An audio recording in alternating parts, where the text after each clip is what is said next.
In a master queen, what a pretty Monico. SB Records worldwide.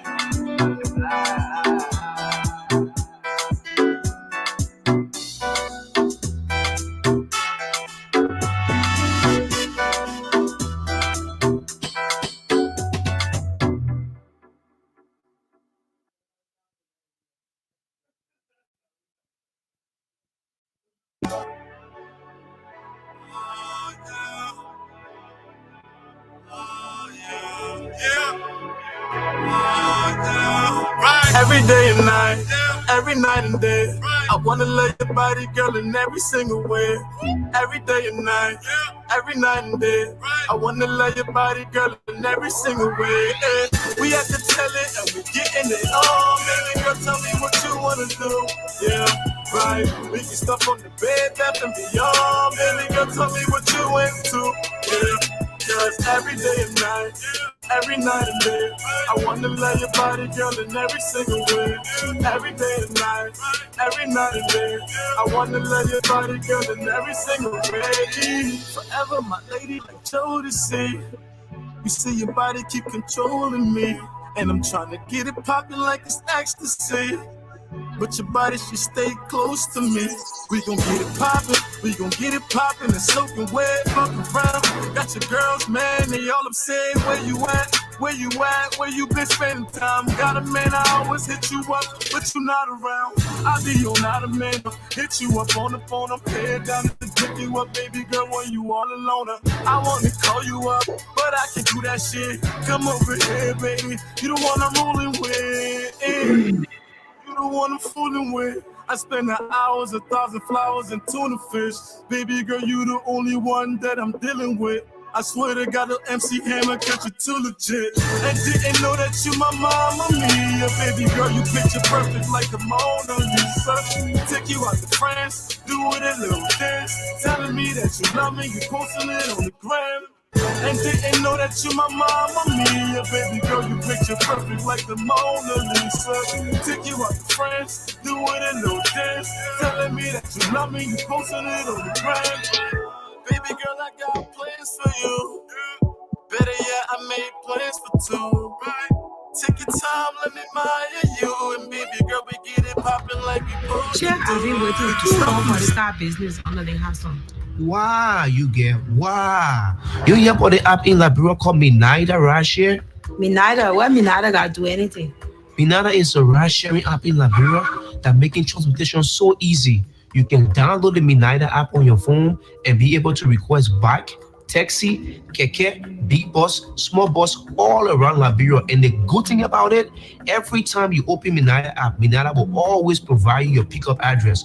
All you have to enter is your destination address. Destination address simply means where you are going. So I need internet service? Yeah, you get it. Of course, you need internet service. You have to be able to use your internet service and download Google Maps first. Secondly, you have to go into your phone settings and turn on your location. And then you download Minida app and begin to request ride all across Liberia without fighting for a car and without spending a long time on the road. So how do I connect the drivers? You get it very easy. The drivers will also sign up and follow the same instruction I'm telling you now. They would be able to turn on the location in their phone settings and download Google Maps and download Minida Driver app. And then the moment you make a request, the driver will be able to receive your ride request. And another good thing is your family members and your friends from all around the world can be able to request ride for you in Liberia. You get. So how do I pay? You get. All you can pay with is your bank card, and you can pay with Lone Star or Orange Mobile Money. Is that easy? Yeah, that's how easy it is, you get. So Minida la transportation made easy. Oh, thank you, my brother. Let me go download my app, yeah. Hey, transportation made easy, oh. For more information on how to download Minida app and use Minida app, you could go over to YouTube and search Minida Liberia.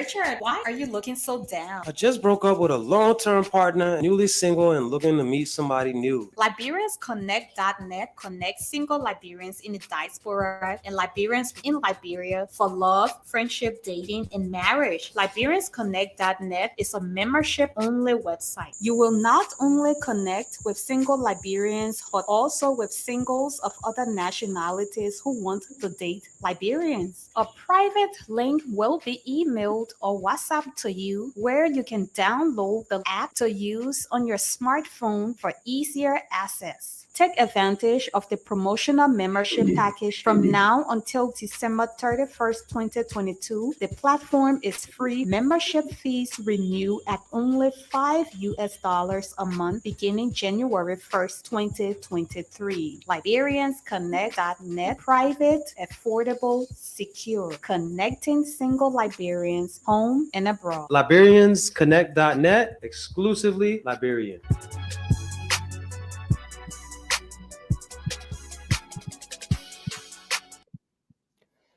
Hello, my name is Winfred Russell, and I'm running for mayor of Brooklyn Park. With my vision of one Brooklyn Park, I will continue to drive to build a city that works for every resident. It is essential to safeguard our community in ways that reflect the wants and needs of all.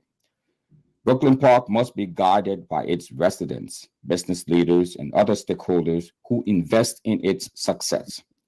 I want more community input to help inform critical decisions, such as how the city should approach public safety, affordable housing, public health, and economic development. My goal in the next 4 years as your mayor will be to connect the dots between our hopes for the city's future and being a good steward of public resources. You see, vision can come from many places, but smart cities realize that engaging their community members in the city governance process leads to better answers and deeper public ownership of their future. Under my leadership, Brooklyn Park will become second to none, so our peers can look to us for best practices, innovation, and inspiration. So rather than working towards benchmarks, we will become the benchmark. So for an experience you can trust, vote Russell for mayor. You can vote now at the Brooklyn Park City Hall or on Election Day, Tuesday, November 8th. Thank you.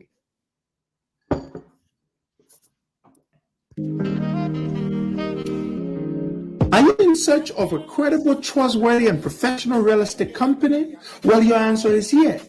Realty Liberia Corporation is a solution to all your real estate needs. They provide real estate management, broker the sale or purchase of real properties, facilitate real property rental arrangements. They do property appraisals and title searches. Their effective and competent U.S. trained team boasts of over 30 years of experience working in the residential and commercial real estate space of America. They are a 100% Liberian-owned company located ideally on 4th Street Sinker in the Oregon compound. They can be reached on cell phone numbers +231 888 282 828 or 231 775 282 828. They are found on the internet at www.realtyliberia.com.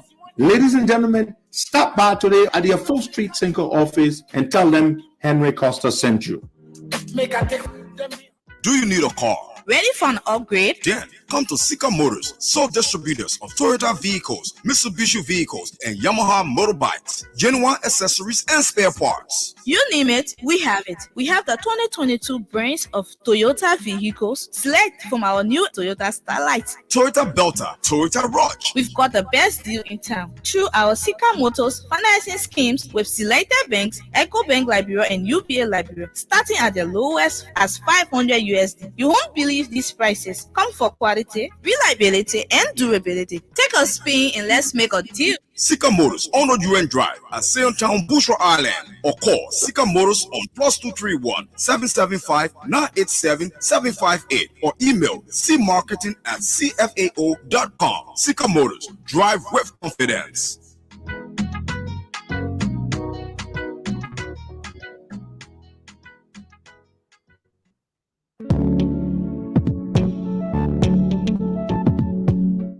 We all know the headache we go through sending money to our loved ones, friends, and family in Liberia. High fees, long lines in banks, the usual complaint of the system being down, such a waste of time and energy. That is why I was very happy when I learned that Sendwave is now in Liberia. So now I can send money anytime from anywhere directly from my smartphone to the MTN Lone Star Cell mobile money account of a loved one, friend, or family within seconds for just a tiny fee. So download Sendwave now to your phone from your Apple Store or Google Play Store. Add your details, and don't worry, they are very safe and secure. And start sending money today. Don't forget to insert the promo code Costa to get free $5 credit added to your first transfer. Sendwave is secure, super fast, and by far the most affordable way to send money to Liberia. I'm Henry P. Costa and a very happy customer. Thank you.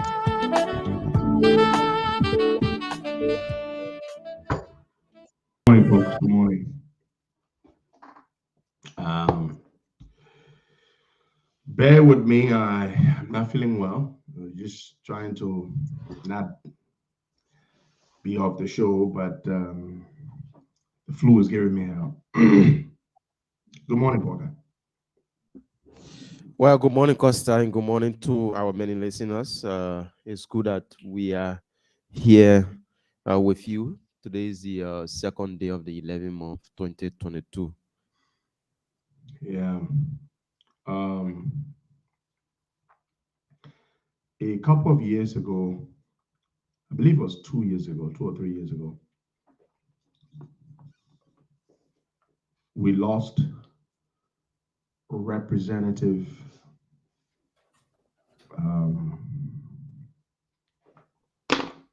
J. Nangbe Slaw. When we lost Representative J. Nangbe Slaw,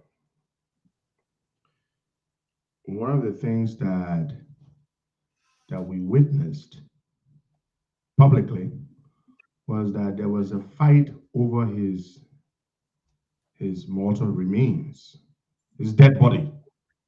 Let me put it that way, put it in the un-euphemistic terminology.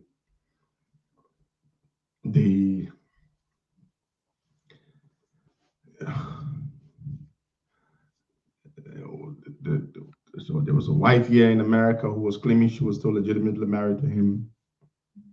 And there was a wife in Liberia who claimed she was married to him and all kinds of stuff. I don't know how some people do that, but I just don't understand.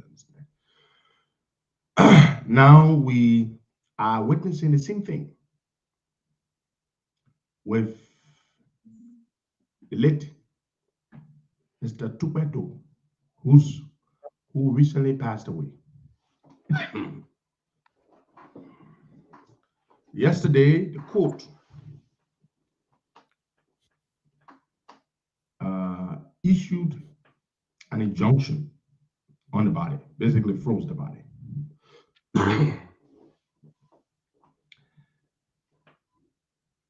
A woman claiming to be his former wife or his wife.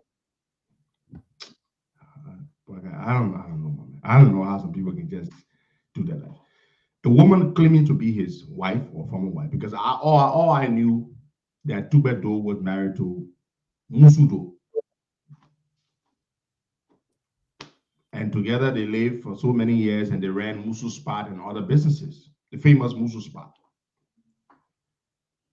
Now, for me to read this story that another woman who is supposedly the mother of his 4 children, or 4 of his children, if he had many more children than just 4, has proceeded to court and has secured an injunction order on the body. You know, I don't understand this one, brother. You know, I mean, what is the case with these men? Were they married and they didn't divorce, and they got married to to other women? Is that the case? I mean, there's something called bigamy. The last time I checked, you know, bigamy is to be married to 2 women at the same time. it is a crime almost all over the world, universally. So did these men not terminate their marriages to these women before they went and got remarried? Or what is it? That was not the only time. It happened with Judy Bryant as well.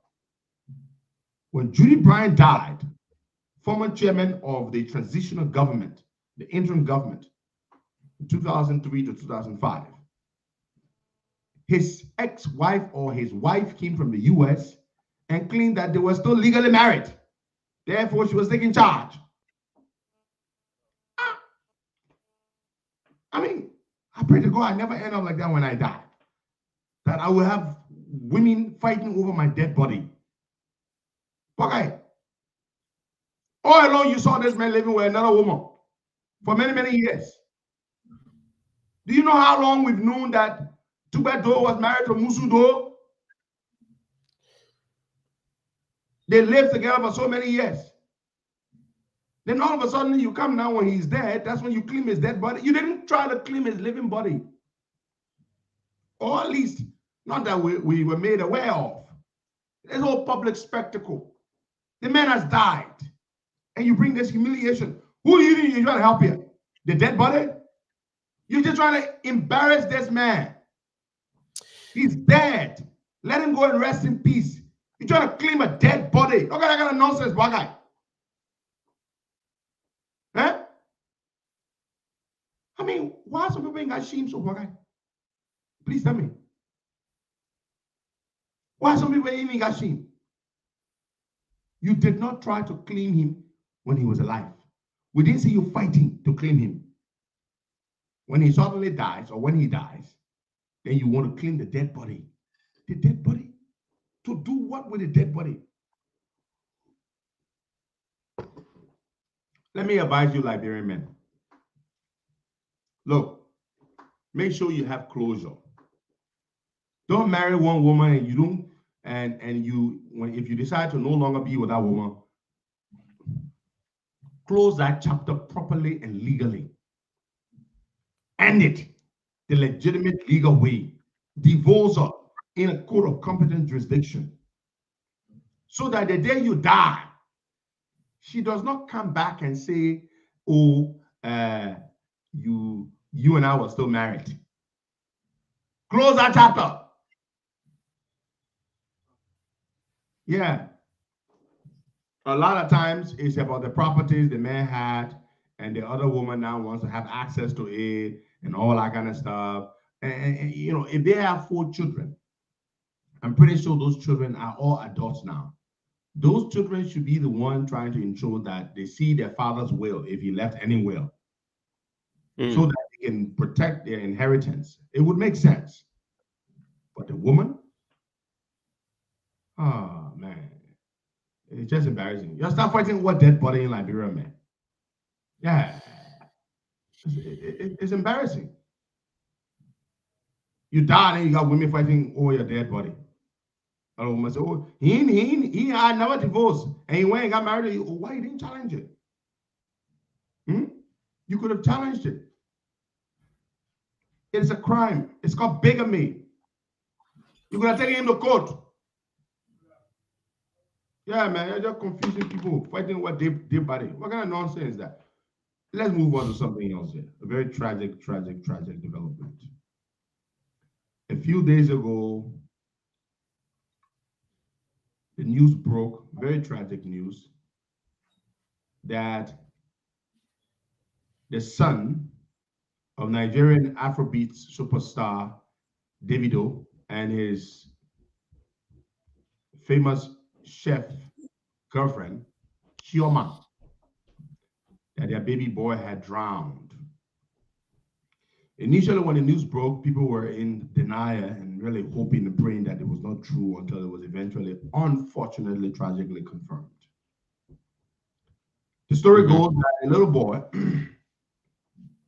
that the nanny has stepped away to receive a call or make a call. And whilst apparently she was on the phone, the little baby, what's his name? Afei. What's the Nigerian name, Bwaga? I don't really know. I don't know. I feel like that. Jeff, Something I feel. Mm-hmm. forget the name. It's some kind of Nigerian name, Igbo name. And while she was on the phone, this kid,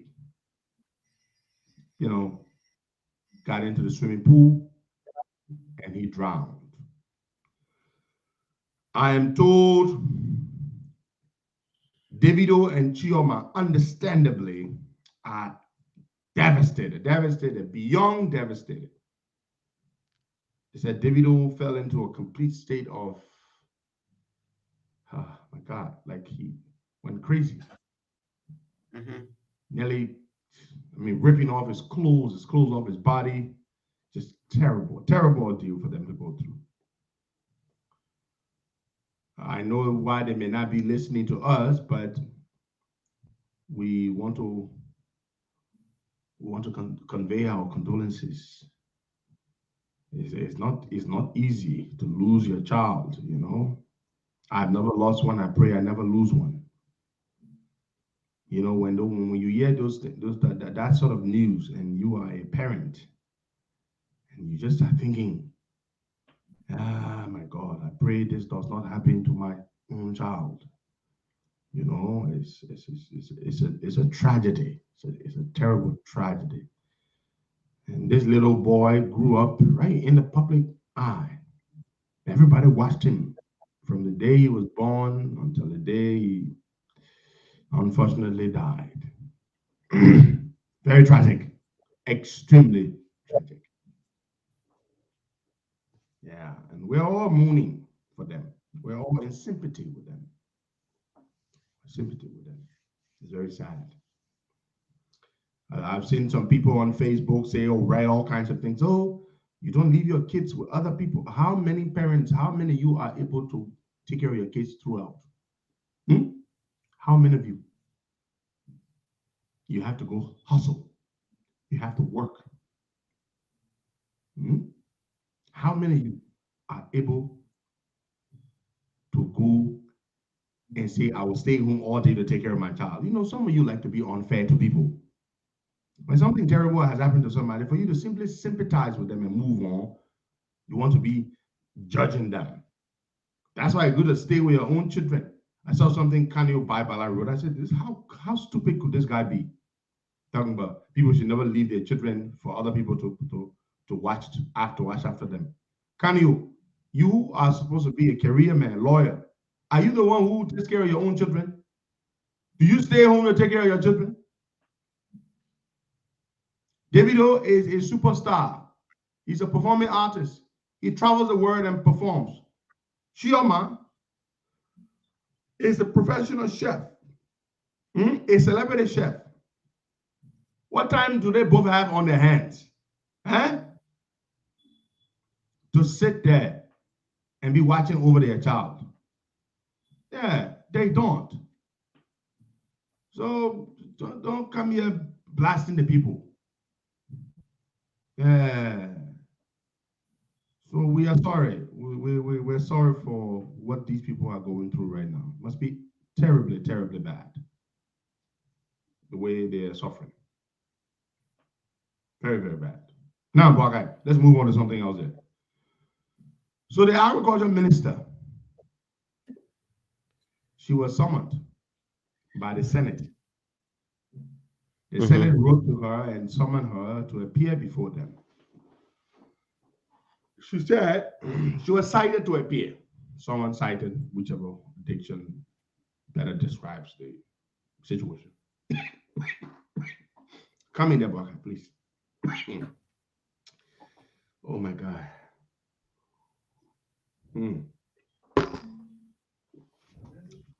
Are you there, Bwagai? Can you hear me or not? I'm getting you loud and clear, Costa. I'm getting you. Yeah, but you're not saying anything. So I had the letter here from the Secretary of the Senate, Namala Sendwave. They summoned her, and initially she said there was no reason for her to go. The Senate said they wanted to inquire from her as to the status of the $11 million rice subsidy. Mm-hmm. The $11 million the government set aside to subsidize rice price, the price of rice. And she replied to the Senate, that woman is cheeky. You know, if only she was a decent person, but she's not. Jenny Millie Cooper is a corrupt, nasty, corrupt woman. I have absolutely no respect for her. From when she was appointed minister, oh, everybody was excited because knowing her background, she had worked in the UN system, and everybody thought she was going to be different, better. But Jenny Millie Cooper is no better, no different, no nothing. There's an LACC report on her that documents how she's engaged in corruption and allowed corruption to happen at the Ministry of Agriculture. So Jenny Millie Cooper wrote to the Senate and said that she was not going to come. No, she was not going to go to the Senate because she said she didn't know anything about the $11 million for rice subsidy. She said she didn't. So then the Senate wrote her another letter, which I have here, okay? The Senate said that if you do not show up, you will be held in contempt.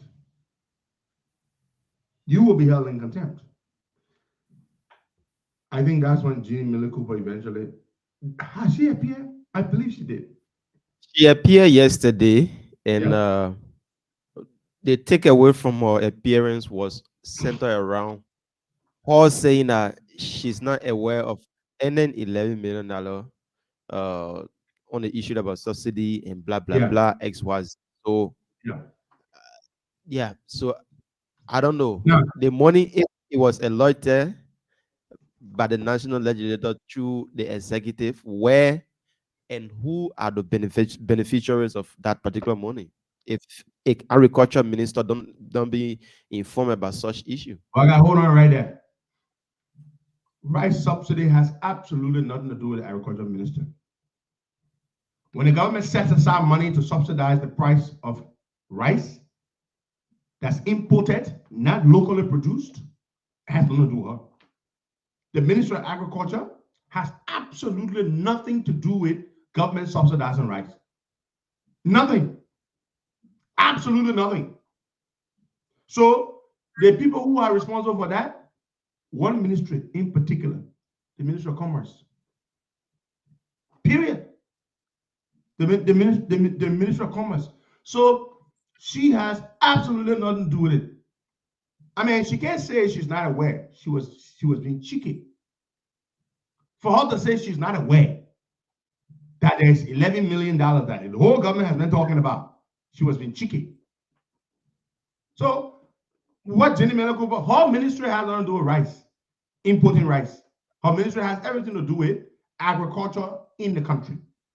The Ministry of Commerce and the Ministry of Finance, they are the ones that have to have anything to do with subsidizing anything. It is not her. So let's just make that clear before we miseducate our people.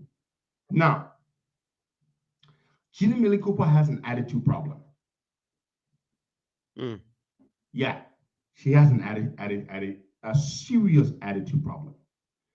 She, let me tell you something. I'm part Congo, so nobody can say I'm attacking Congo people. Most Congo people, and this is me talking as a part Congo man, most Congo people are arrogant and they think they are better than everybody else. Let me tell you this, especially the Congo people who have a little bit of education and have some exposure, as does Jenny Millie Cooper. They think they are better. They have this aura of condescension. They think they're better than other people. So when I look at Jenny Millie Cooper, she is the perfect example of what I'm talking about. The arrogant Congo person who is conceited, who thinks themselves better than everybody else. Jenny Millie Cooper is one of those Congo people. I know them. I'm part Congo. I can tell you this. I lived with them. I know them very well. Then I know the decent Congo people. The decent Congo people, they are the ones who ain't give a damn whether you country or you Congo. Once you're a good person, they treat you good. Jenny Millie Cooper is the Congo person that believes herself to be better. Let me tell you something. Judy Miller Cooper believes that she is better than all the people in the government. I'm telling you, she believes that she is better than all the people in the government, including George Weah. People like Judy Miller Cooper, you hear them in their private conversations with their fellow Congo people. Yet the nasty things that come out of her mouth. I'm telling you, my man, I'm part Congo. I know these people. When they say Congo man bad, they are bad. He can be poor and what? He will still look down on you only because you are so-called country. You can have money more than him. You can have more education than him. You can be living a better life than him. But that poor Congo Sanama swine will look at you and he will say, look at the current boys. They ain't walk the sword. And these boys sitting down here, they acting like they're sort of being powerful. Let me tell you something. When Congo man is arrogant, he is the most arrogant you will find. I am telling you this. So Ginny Millie Cooper has that attitude. She is an arrogant Congo woman. She's not a decent Congo, arrogant Congo woman who think they're better than the other people. That is her attitude. So you see, when the senators, this is our first time telling the Senate she's not bearing. You remember Baka? One time I they do. were putting her in jail. When they invite her, whether or not these people are good people, whether they are decent people or not, it doesn't matter. What matters is that they are the Senate. They are the crooked Senate we have, whether you like it or not, whether you respect them or not. When they summon you, what do? Baka? You show up. You show up. You forced to. Show up. When you show up, you can answer all their questions they have. You can check them up if you want, but show up. But when they invite Jenny Miller Cooper, I can bet my neck. Whenever that woman is summoned by the Senate, I guess you can say, what the curry boys, the foolish people coming for. And you know what? I would condone her condescending attitude just a little bit if she herself was better and different than these people that she looks down on. She condescends to these people when she herself is as bad and corrupt as all of them. What makes Jenny Millie Cooper better than any of the people in the government? Okay, please tell me. Yeah, you play in donor funds. You dole out big fat contracts to your relatives, to your friends. You violate PPCC procedures. This is the kind of woman that she is. That group of Congo people like Jenny Millie Cooper, I stay far away from them. I don't like them. They're very wicked people. My man, I'm telling you because I know these people. They are part of my people. Let me tell you something. One day I went to a funeral in Carisburg. Listen to this. And I met the brother of the former Minister of Public Works, Antoinette Weeks. You remember Antoinette Weeks? She was Minister of Public Works. A very cantankerous woman. When they say Glangala woman, troublemaker woman, Antoinette Weeks. I met her brother at the funeral. All these elderly men were standing there. Lots of other people. I will not call his name. I don't even remember his damn name. You know what the man said to me? The man said to me, all these Congo men, I'm standing in the middle, we're in a little circle. We're standing there at the funeral in Carisburg. The funeral was held at the Mount Galilee's Baptist Church in Carisburg, church my father used to go to. And this man looks at me and says to me, at the time, his sister was in the news for all the wrong reasons. You remember she was a troublesome woman. She didn't even last long at the Ministry of Public Works. Yeah. And he looks at me and he says to me, young man, you know you're one of us, eh? And you people, you know, instead of protecting your own sister, you know who he's talking about now? His sister Antoinette, because she's a Congo woman. So she is supposed to be my own. You know, you from Carisburg, we're the same people. Instead of standing up to protect your own, and then you are there, you be giving Antoinette hell. In fact, come, I will introduce you to Antoinette. It was the most awkward moment. You know, I just, out of respect, not just for him, for the other men that were standing there, I did not retort. I did not respond to him in the manner in which I normally would respond. But this man was telling me that I should go soft and be lenient with his sister because she is my Congo sister and I'm from the settlement. And how can I gang up against a sister with all these other heathens? When they say heathen, you know what I mean? When the Congo man say heathen, in a condescending way. So he was telling me that Then he texts me, he says, I should go and meet his sister, Antoinette. Oh, she was so disrespectful and so rude. When that woman saw me, sometimes you just try to be respectful. That woman said, hey, you, Costa, I'm not even shaking your hand. I'm so disappointed. She expects me. That woman, she expected that I would be loyal to her and defend her, even though she was behaving badly. But I should defend her. So I know the Congo people very well. They are my people. So Ginny Millie Cooper is one of those bad Congo people. They still have that mentality that they are better than other people, that they are civilized, that they are queer, that they're educated, that they're this, that they're that. And then she come into our government, she and they can steal the same way. You are a Congo rogue and they are country rogue. Ain't no better rogue. Yeah, the country road is at neck. Yeah. The country road. You are a country rogue. I mean, you are a Congo rogue, and they are, yeah, of course, at the Elections Commission, the one that she is, that country rogue. Country road, yeah. So this has nothing to do with where you are from, what your ethnic group is. When you bad, you bad. That's why I tell you, I don't believe in the country Congo. Don't say, oh, yeah, the Congo people better, the country people better. Everybody bad. You understand? So Ginny Millie Cooper said she was not going before the people. And she sat there and she was telling them, chicken it out, okay? Then she blamed them. She said, y'all are responsible. Y'all ain't put money in the budget for us to do rice, to invest in rice in the country, to locally produce rice. When was the last time, Boakai, did Ginny Millie Cooper advocate for mechanized commercial production of rice in the country? When was the last time you heard Ginny Millie Cooper advocating for that? No. Have you heard her?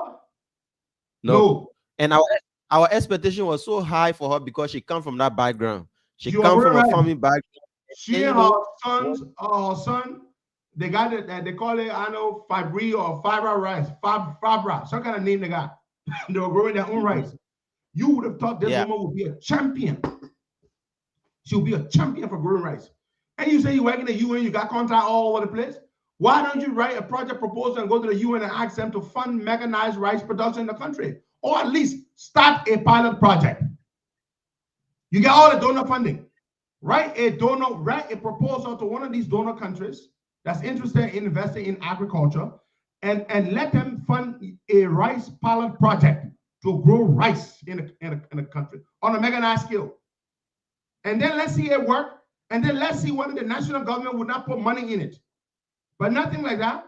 But you go sit in front of the lawmakers and you just to talk down to them, you're telling them that, and I don't have respect for those people. You all know that. I don't care about the lawmakers. But the way she talks to them is different from the way I talk. I talk to them because they are all bad people. She is just as bad as they are because she went to the Ministry of Agriculture and started doling out contracts. This woman gave her own company contract to supply her seed, to supply the ministry seed rights.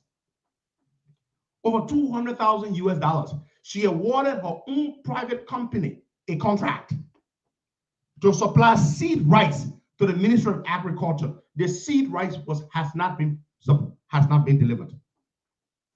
Can you imagine that, Waka?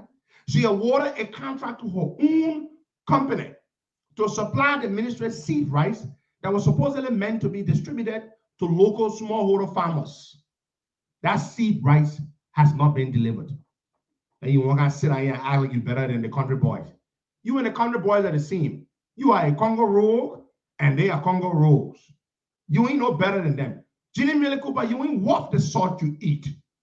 Yes, let me tell the Congo way. Let me suck it on the Congo way. You ain't worth the salt. You ain't worth a jinting. You better go sit down there. You are a disgrace.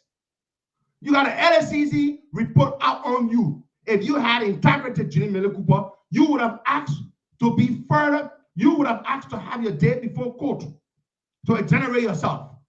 The LSCC made very grave allegations against you. And they brought receipts, evidence of your treachery and your corruption. And you sit down there, you sit down there, running the doggone place as if it belongs to you. And you can act like you're better than the country boys. You're better than no country boy. You and them are all the damn same. You're just as corrupt as they are. Awarding your own company a contract. And and you can't supply the damn rice. You can't supply the damn seed rice. You want to make muff yet. But Costa, we blame. Because president is bad. You don't know that? The president we are is just as bad. He's worse than her. That's why he's still keeping Ginny Millie Cooper there. We are is one of the worst things that ever happened to Liberia. Do you not know that? That's why we need to ensure that we beat this son of a swine in the elections. He does not come back to power for the good of the country. And you would think the lawmakers will stand their ground to take action against some of these people when they go at the national legislature for hearing. We have the government lawmaker like Gray and other people, and in the Senate we have Sir Joseph, other than defending every government official that will come to the Senate for hearing. If they come there and they goes wrong on something, the lawmakers from the from the ruling party, they will defend that government official. And even some opposition lawmakers will join them in defending that particular government official because of the kickback they can give them after the hearing. So it's not surprising, Costa, that we'll see lady like a Jenny Cooper there and other people like Davido Brown Lasana going to the Senate or the House of Representatives and making a case that isn't in the interest of Liberian, but it just passed through and then walk out. That's just it, because they know what they're depending on. Well, I'll tell you this. Let me say this to you. Liberia, apparently people like Jenny Millie Cooper, when she worked in the UN, she couldn't behave the way she's behaving now. Clearly, she couldn't be corrupt. The UN system will not allow you to do that, right? There's no room for you to do that. But the moment Jenny Millie Cooper got in government, she became indoctrinated. They indoctrinated her. She started stealing just like them. Started doing all kinds of bad deals just like them. That's it. That's the way Liberia is. Everybody comes in and like, okay, you know what? I'm not the one to come change this country. I'm not the one to change this place. That is what happens, Bwakai, when the head is bad. Change can only happen in Liberia when the head is right, when the head is leading by example. When the leader of the country leads by example, the people in the ministries and agencies will be different, will be better. You have a situation where Judge Weah is bad. They all know it. And they all are like, okay, who's gonna come here to change this place? No, it's not me. I'm gonna come here and look out for my own interest myself. And that is exactly what they do. Now, Bwakai, they're about to set up a committee. Listen to this. George Weah is about to announce a committee soon. This committee will supposedly investigate Nathaniel McGill. Are you listening? They're about to set up a committee, supposedly, to investigate McGill of the charges that were brought against him, the allegations by the Americans. The committee will be announced very soon. The objective of the committee is to try to exonerate McGill. Let me repeat myself.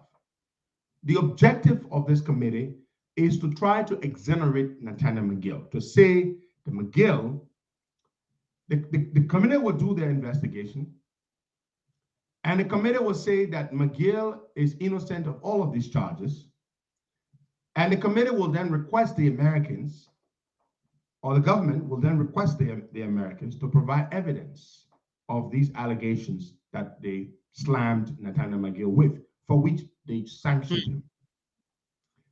The whole idea is to say that the Americans do not have facts, that the Americans only heard these things, it's all rumors, and the Americans ran with rumors and acted on rumors.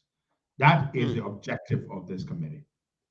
It's meant to say that McGill is an innocent man, that he was lied on, and the Americans swallowed these lies, and they based their sanctions off of these lies. That's what this committee is supposed to do. I'm just telling you beforehand. Now, And you see that McGill still moves around with his security detail. yeah, Some of you may have heard days and weeks following McGill's resignation that McGill was stripped of his security detail. It is no, not true. Everywhere McGill goes, he still has a security detail, which it's serene. includes EPS of agents as well as police, gun Mhm. toting police and EPS agents, officers and agents are assigned to Nathaniel McGill. In fact, McGill still carries a siren. He still has a motorcade. Mhm. A motorcade. So George Weah, to those of you who think that George Weah and McGill are done, you're mistaken. And some of you don't understand. George Weah and McGill are in too deep together. They are they are tied together at the hip, and there is no way they're gonna be severed from each other. So sit down there and fool yourselves and say that McGill is going to be, George Weah is going to abandon McGill. Who do you think has to approve for somebody, a former minister of government, to still carry security protection, to still have a security protection? The last time McGill traveled out of the country, when he returned to the country, did you see him come out of the general terminal at the airport? Which No. terminal did McGill come out of? The VIP terminal. McGill was received at the VIP terminal. That is where he was received. So sit there and think that McGill no longer wields any influence and George Weah is done with him. It is not possible, because both of them, they've done so much together. They are inextricably tied together. Inextricably. I just wanted you to know that piece of fact. Before you start running around saying, everywhere McGill has gone, all his political rallies in McGibby, he's had his police protection, he's had his EPS detail assigned with him at all times. So get ready. This committee will be set up soon. It will be announced. And the primary objective of this committee is to exonerate, is to extricate McGill of all of these allegations brought against him by the Americans. That And is Costa, my take on this, if we're in government and nominated to serve on such committee, I will decline, because I know within myself that the Americans will not come and lie on an individual that, when you decline, just resign your position. yeah, of course, Costa, if Yeah, that will cost, yeah, of course, if that will cost me to be free of anything that I will not stand in the ways of the American or international partner, that tomorrow my character will be on the line, I will do that. Because Pastor, the American will not just sit and say, oh, this person or Bwaka Amara Kamara embezzle XYZ amount of money, and they don't have facts towards it. They did a background investigation. They are everything before coming up with such statement, before coming up with sanction. So if let me say something to you. Okay. Finish your point. You're making a good point. Yeah, finish your point. Yeah, so if you being on that committee, and then you have been here job that, oh, this is what you guys going to do, is to come up with something that, oh, Nathaniel McGill is a free man, he didn't do what the Americans said that he did, then you as an individual, you should rethink that. Now only for today, tomorrow they may come after you two that stood in their way. Okay, but let me ask you a question. Do Liberians care about integrity and their reputation? He said they're talking about, oh, people should resign. Like, people in government are being treated badly, insulted, disrespected. They are still in government. Have we not seen the likes of Pipipa, Guji Clown, Jefferson Koji insult the likes of Musa Dean, an accomplished businessman, a lawyer, legal practitioner, who ran his successful legal practice, Musa Dean ran one of the most lucrative law practices in the country. Did we not see Musa Dean get insulted publicly by Jefferson Koji? Have we not seen that? Did that piss Musa Dean off to resign from his government job? What is wrong with you? Most Liberians stand for absolutely nothing. The Liberian man just wants to be in government, to steal, for morale. Anything about integrity? Until we can make government unattractive for people, until we can fight corruption and disgrace corrupt people and discourage and make government unattractive, people will kill their mind and their power to be in government job. Didn't we see the CDC boys led by Jefferson Koji physically assault and humiliate what's his name? 102, the deputy police director for operations, Marvin Sakor. They wasted the same all on Marvin Sakor. Marvin Sakor served in the United States military, I believe the Marine Corps or the U.S. Army. He used to work at the U.S. Embassy, had a good job there. He resigned his job to be 102. They humiliated him. He never resigned. What are you talking about? They let Jules Blamo, Finabondo insulted Jules Blamo and the terror. George Weah suspended him. Jules Blamo was living in America, an American citizen. He could come back to this country and get a job. Still, they want to hold a job in government in Liberia. You don't get it? Because to hold a job in government in Liberia is free for all. You can steal, you can abuse your power, you can do whatever you want to do, and you will go scot-free. That's why they would do anything to hold their government jobs. Until you change that particular thing, it will not end. There are people right now in our camp. They are just waiting for Joe Biden to come to power so they can steal. That's all they're waiting for. In fact, statistically speaking, most Liberians who are aspiring to go into politics are going there because they want to steal. I would say 80% of Liberians who are looking for government job wanted to steal. 80%. Whether they're in the opposition, whether they're in the ruling party, they're all the same. Don't let anybody fool you and tell you that, oh, my party, our people are better than those in the other party. You are a fool if you believe that. The only difference will be the person who sits in the presidency. If the president condones the stealing, if he lets them do the stealing and get away with it, if the president himself is a rogue, guess what? They all will steal and get away with it. 80% of the people in my camp are trying to get power so they can steal.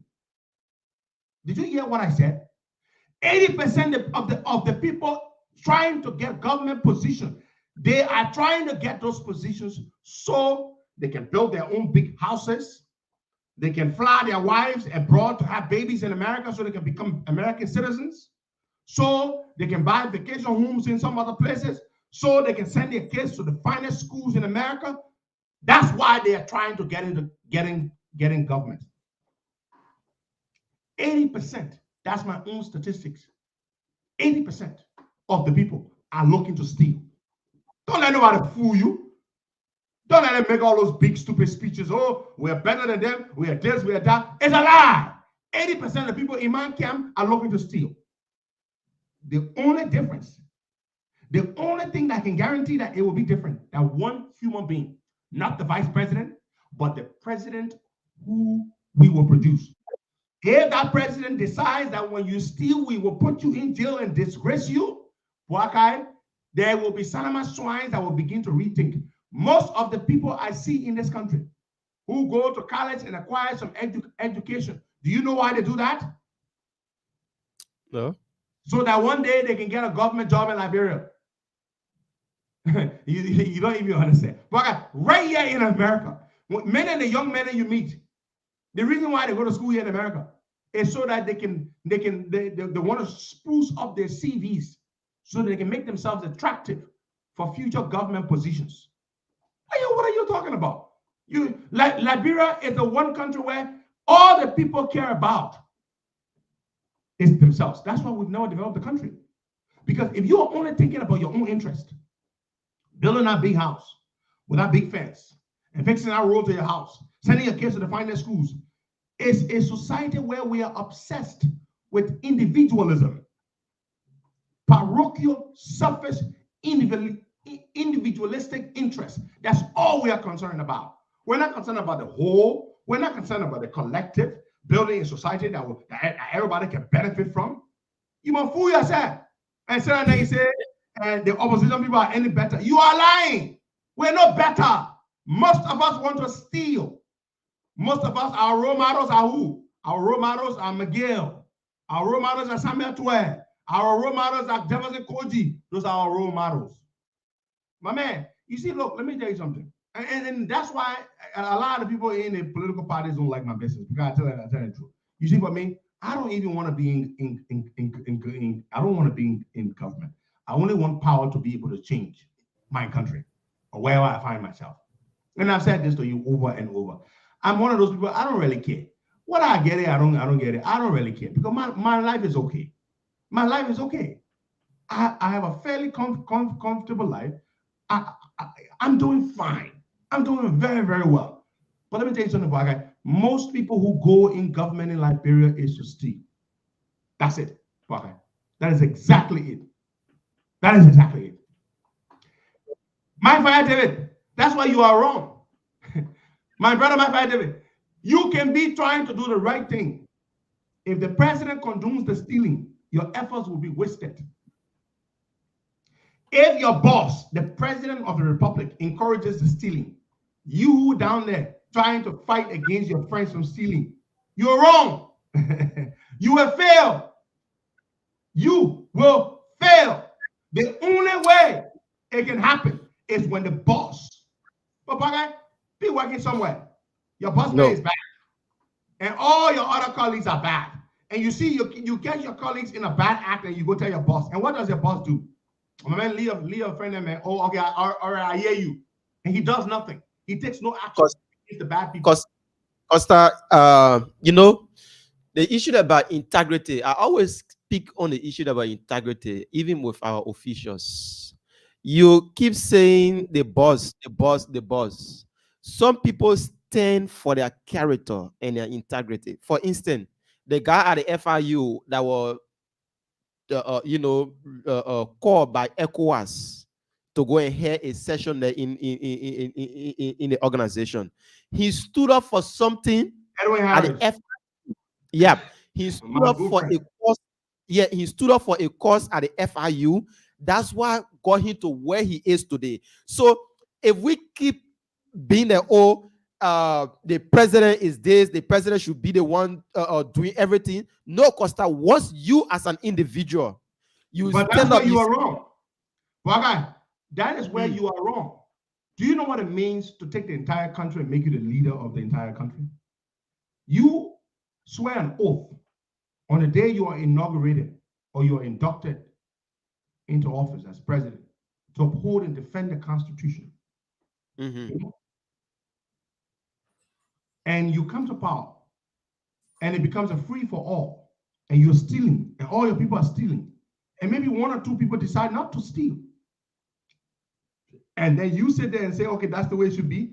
Change will never happen in Liberia unless the person at the top makes it happen.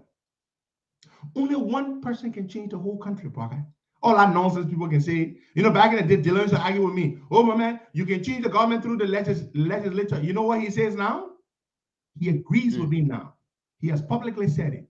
That only one human being can change Liberia is the president of the republic. And trust me, if the president is bad, the people in the ministries and the agencies and the lawmakers and the judges, they all will be bad. It is a follow the leader culture that we have, Bwagai. Follow the leader. They will follow the leader, good or bad. They will follow the leader. So don't you sit there and talking about, and when they send you to your little ministry, you can do. Do you know people get ganged up against? They get ganged up on for trying to stand up to do the right thing in their little space where they are in the government. You're trying to do the right thing in that little position to send you to. All your people will turn, oh, my man, what you think what here? You want kind here and one kind island, you better than your friend here. That is what they do. They're gonna gang up on you. I have heard that story too many times. Your people, the people you work with in the ministry and the agency, oh, look at all that man. He acting like he's better than his friend here. So the only way you can fight in your ministry and your agency to bring about change is when the president of the republic is supporting you. If the president of the republic is leading the change, it can happen. But you come to power where the president is a rogue.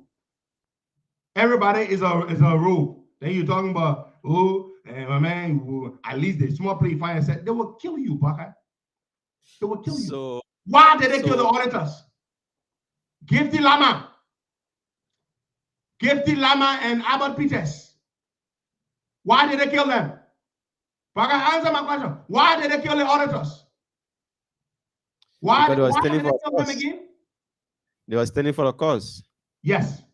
You lose your life standing for a cause. Is that what you want to do, Baka? You want to lose your life in government standing for a cause? They murdered them in cold blood because Emmanuel Nyinswa. Why did they kill Nyinswa? You didn't kill Nyinswa, was their buddy. They say Nyinswa never believed that those guys could harm him because he was their friend. They were buddies, but they murdered him to protect themselves. So, Baka, your best friend can turn against you when he wants to protect himself. They murdered Nyinswa. They murdered Gifty Lama. Innocent, good young woman like Gifty Lama. Decent. Abba Peters, upright, decent guy. They murdered them because they were doing an audit that would have exposed them. So you sit on there. When they get a job in government, go sit on there and say, oh, I'll be here, I will do the right thing. I will do the right thing. I will expose my colleagues. They will kill you. My advice to you is to resign from the job. Don't stay there thinking you can fix the system. They will murder you in cold blood, my piggy. Don't take that job.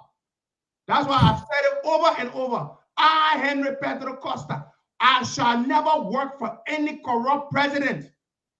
If your government bad, and you the leader, you are bad, and you give me a job, I will not take your job.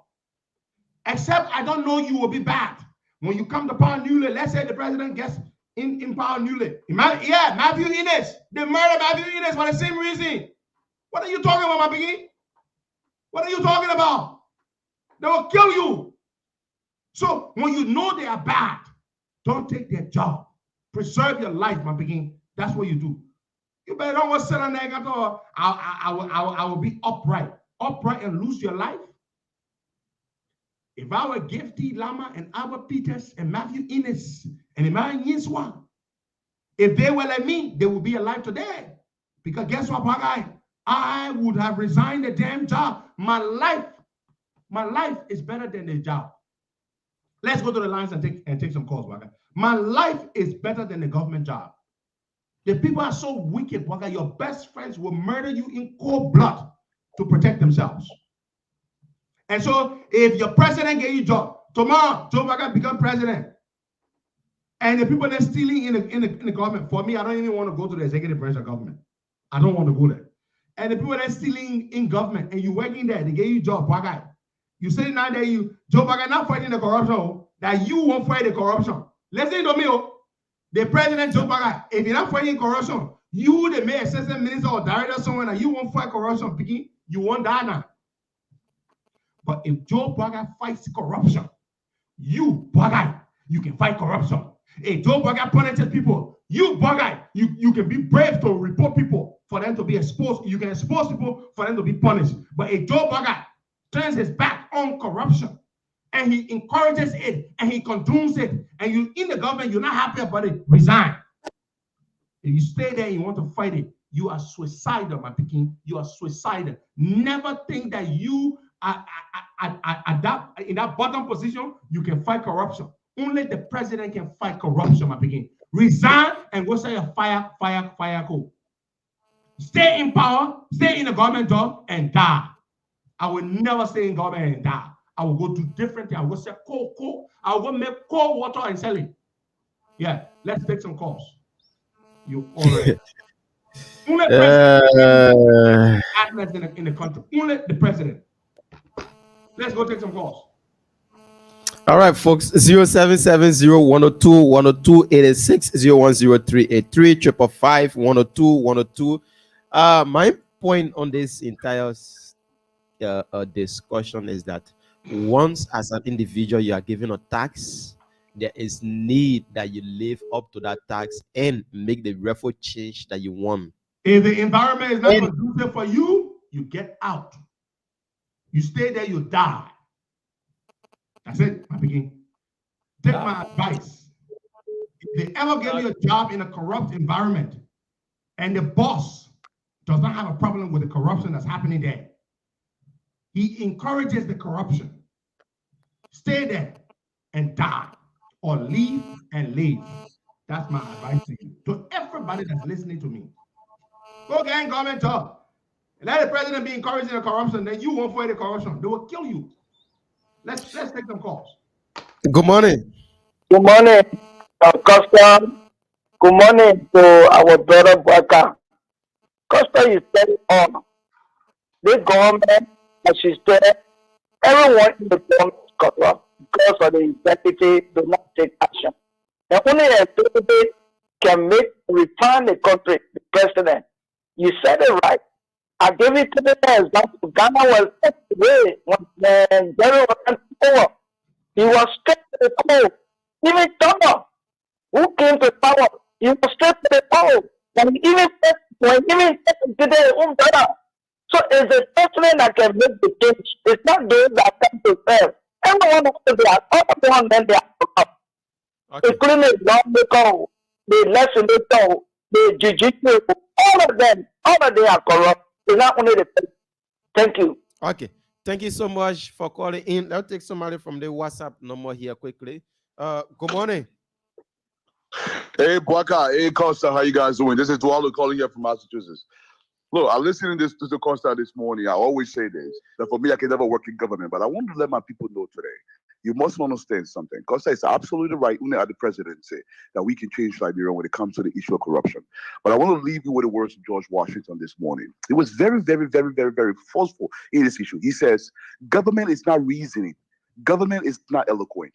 Government is forced. Like fire, it's a dangerous servant and a fearful master. If you allow government to run amok, government is going to abuse you. Never should you ever leave government to irresponsible hands. The people have a part to play. If you sit there and allow your condition to persist, nothing is going to change. You can feel sorry for yourself. God will not descend from the heavens and help you. You have to force the issue, or else get ready to suffer more. Thank you, my beginning.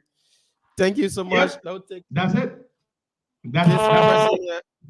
Good morning. Good morning, Brother Samara. Yeah, your name is joining us from? Well, this is Kemoka, call from Johnson Street, Brother. Go ahead, Kemoka. And I want to say good morning to Costa as well. You know, Costa, all these points you're making is very valid, but I don't want you to forget about something. I want to remind you on something, Costa. Honestly, it's a plea to you. The remaining months that remain for George Weah from now to 2023, I say 14 or 13 months remain, Costa. We shouldn't be making okay for him. We shouldn't make it all roses for him. We shouldn't make him have a smooth grand entrance from now to 2023. We should make him feel uncomfortable. From now to 2023, we should be a thorn in the flesh. We should be a living hell for him. I can't even brother. Because there were recommendations that were made, there were solutions.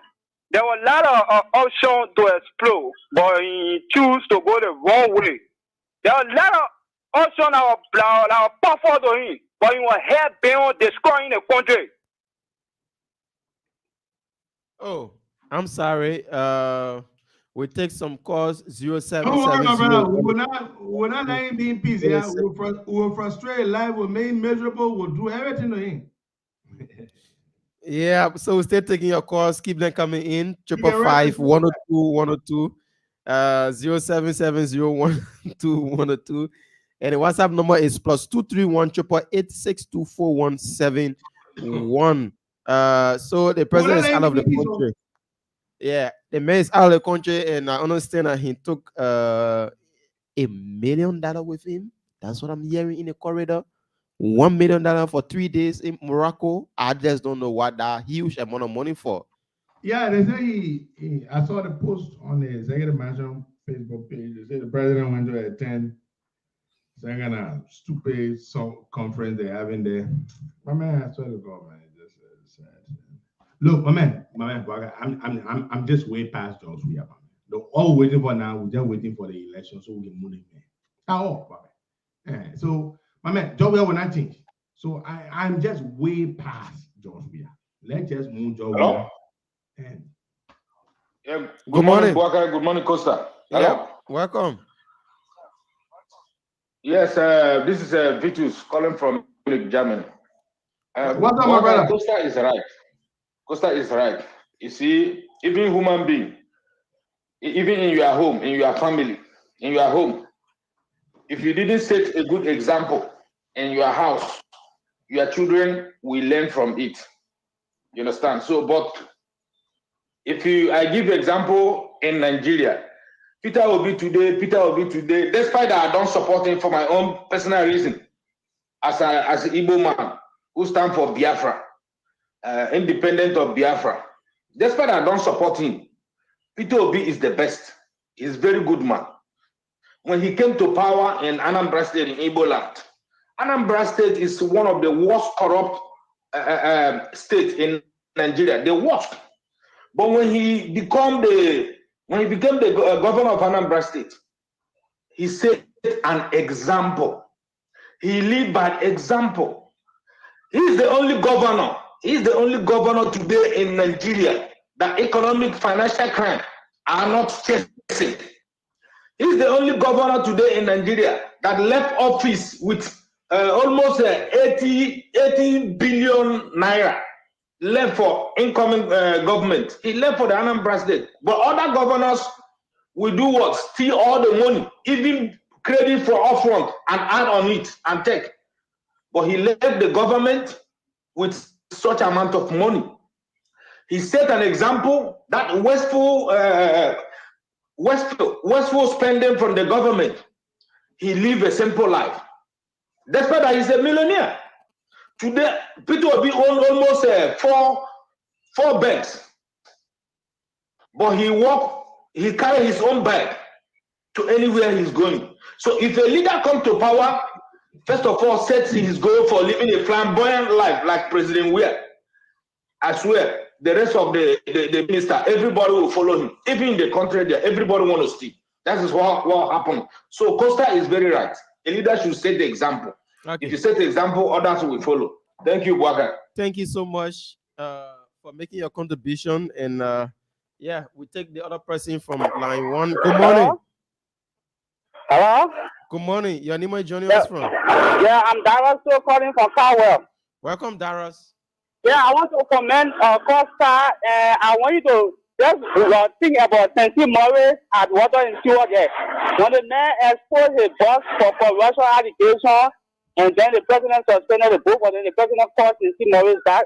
The president called Juana Camara back and left Sendwave Morris. Sendwave Morris today is out of job and he is under suspension. The president cannot recall him. Really important. So I just want to make Costa to be aware of that as well. Okay. Thank you. Hold on right there. You remember Sendwave Morris? He was the controller at Water and Sewer, Liberia Water and Sewer Corporation. Sendwave Morris exposed corruption that was being practiced by his boss, Juana Camara, corrupt Sanama Swan. We played the audio clips here. George Weah suspended Sendwave Morris and Juana Camara. He said they were investigating. After the investigation, what did George Weah do? George Weah reinstated the corrupt man and the guy who exposed him, the whistleblower. George Weah did not call him back. That is what I mean by when the boss encourages corruption, You who work there, and you try to expose corruption, you endanger your life. Let's take some more calls. You endanger your Okay, let's say Uncle Mark Fire Davis. Uncle Mark, good morning, welcome. Good morning, Bagai. Good afternoon from East Africa. And hello to Henry. I agree in the context of leadership, the leader must set the example. But Henry is casting a aspiration on every professional librarian who wants to go into government. They can make it and they can look in a president's eye and tell him the truth. No, we still have professional men with balls to change Liberia around. It's the president in terms of leadership, but we still have some still good people that can change Liberia. It can't be the president alone. He needs a team. We know that the president has the authority to say yes to this, no to this, but they still have people who can look in the eye of the president and say, look, we can change it. You don't do this one, I'm walking out of government. That's it. Thank you. Yeah, that's my point also. Brother Mike David, very few people have done that. Let me go to the Ellen government. Christina Tarr, a very respectable woman, Christina Tarr, was Minister of Justice. When Fomba Sirleaf and his men robbed Korean businessmen and seized their money, $250,000 in cash, Christina Tarr was investigating Fomba, and Ellen Johnson Sirleaf was undermining Christina Tarr from investigating her son. What did Christina Tarr do, Bagai?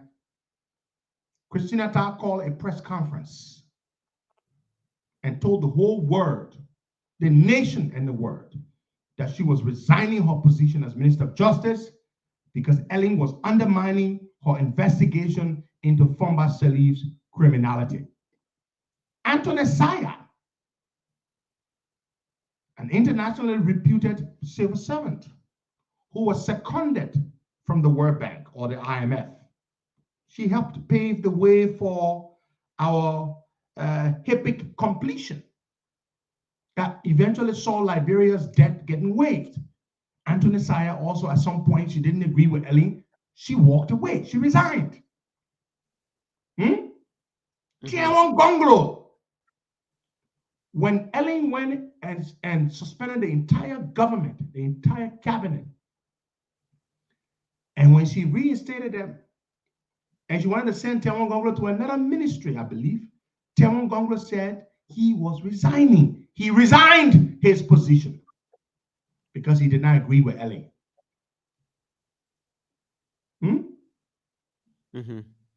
Augustin Kwe Gafwan, he wanted to run for president. He was considering running for president. He wanted to ensure that the code of conduct regarding public officials holding office and running for president did not affect him. So what did he do? He resigned. That was a mark of integrity as well. But it's just a few people. Brother Mike David, there's just a few people that do this. Most people will never do this. I just named, and I'm not the only one who's aware of these people and these developments surrounding them. The people here can bear me witness. How many other officials you know in the Georgia government? All the terrible things that we've seen happen here. When was the last time you saw anybody resign because of integrity? Yeah? When was the last time you saw any official resign because of integrity? Because they believe that we is proceeding wrong. They will not do it. So it boils down to the president. The president of the republic has to lead the charge. Because if you expect the people in government to do it, they will not do it because most Liberians are bad. What did I just say? Most Liberians are bad. Bad, bad, bad. Period. Let's go take a few more calls. We'll take our guest, Mr. Johnny Snare. He's a young Liberian businessman that want to come on our show to talk about what their business. We'll take him shortly, but let's take some calls there. Let's take this person. Good morning. Good morning. Good morning, Bwaka. Yeah, welcome. Thank you, Bwaka. And good morning to Leader Petro Costa. My name is Tuma Utaret, and I'm calling from the borough of Nuku Town this morning. Leader has speak on so many issues, but I want to comment on the issue that have to do with Jenny Cooper.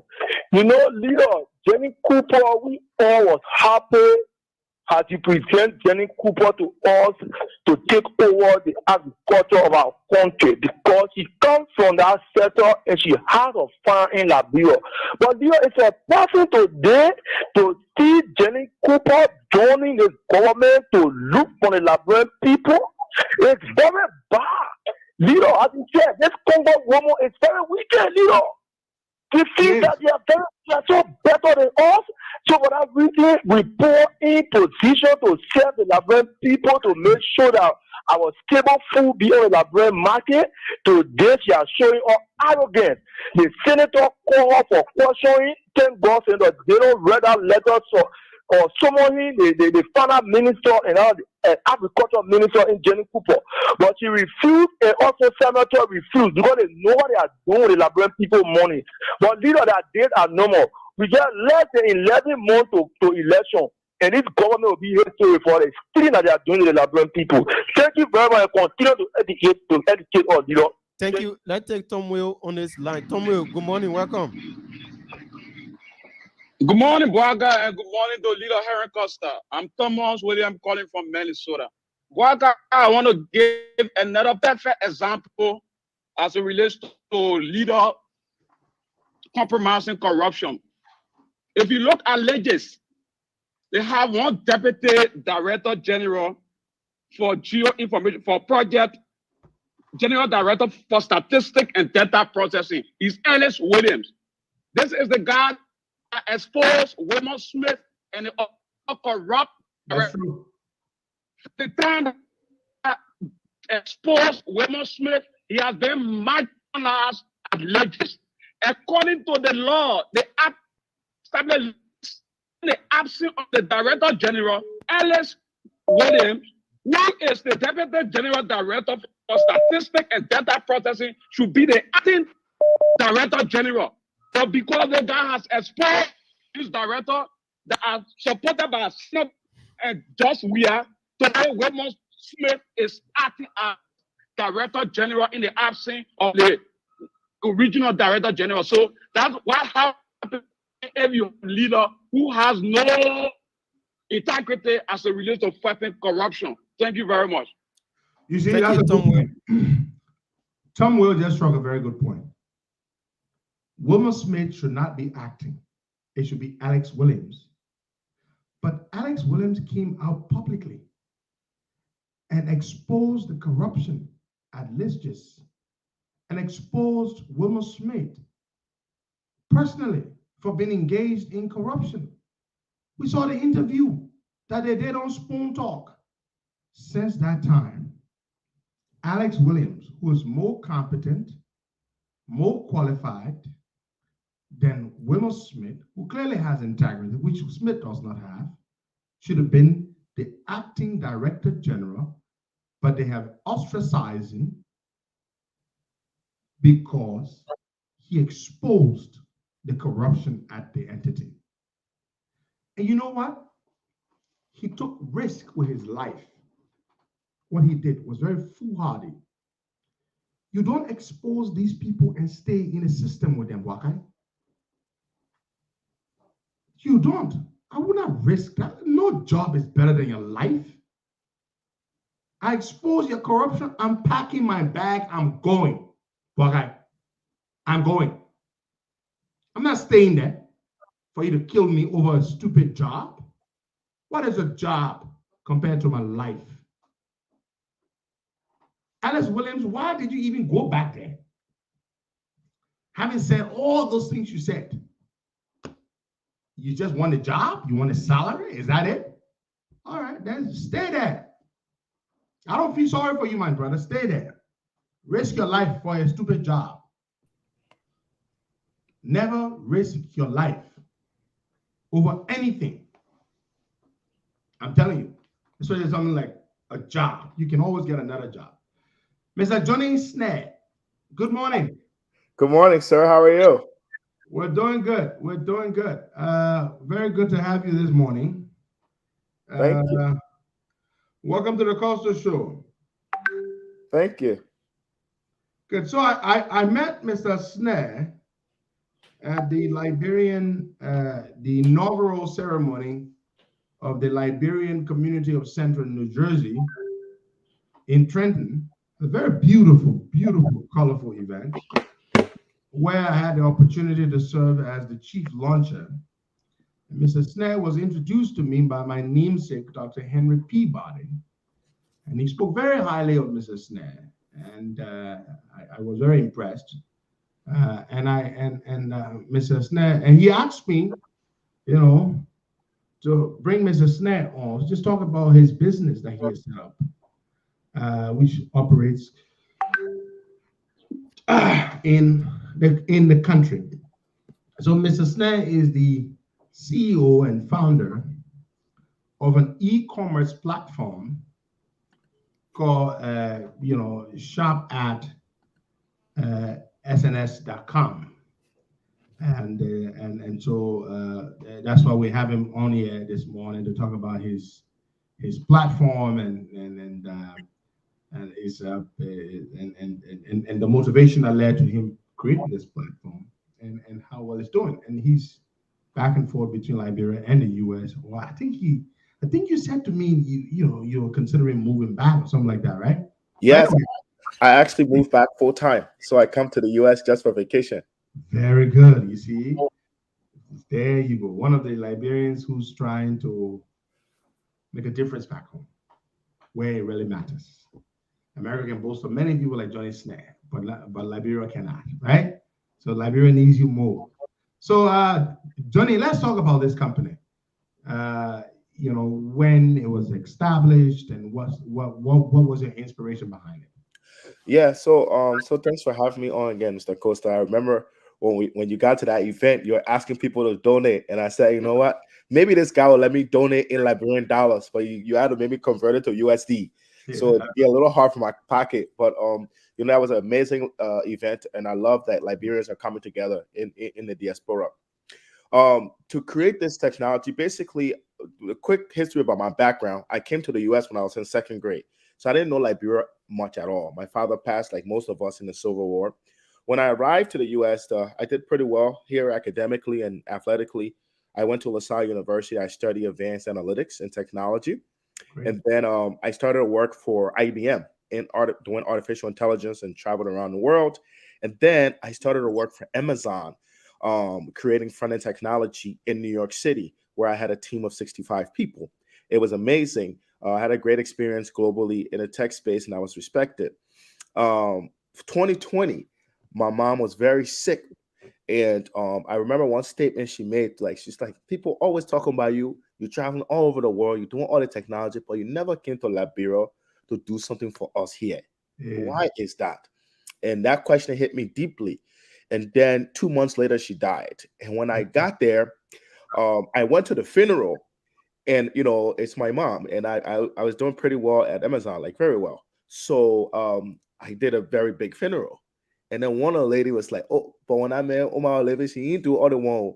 So I started asking people around, what does she mean I didn't do all this one? Because I was sending money weekly and monthly, right?